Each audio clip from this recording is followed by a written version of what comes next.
Idar railway અંડરપાસના પાણીમાં ST bus ફસાઈ હોવાની ઘટના બની। એસટી બસ પાણીમાં ફસાતા મુસાફરોના જીવ અદ્ધર થઈ ગયા હતા।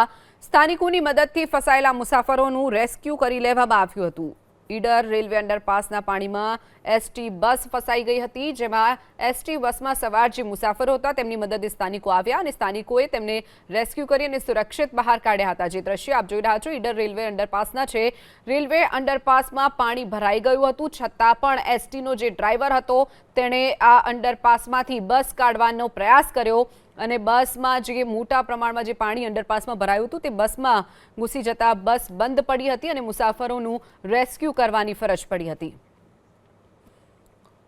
તો આ તરફ સુરતના મહુવાના અનાવલ સ્ટ્રીટ હાઈવે ઉપર પણ પાણી ભરાઈ ગયા છે। કાછલ ગામ પાસે વરસાદી પાણીથી જળબંબાકારની સ્થિતિ। રસ્તા પર પાણી ભરાતા પ્રશાસને બેરિકેડ મૂક્યા છે। બેરિકેડ મૂકવા છતાં વાહન ચાલકો જોખમી રીતે પસાર થઈ રહ્યા છે।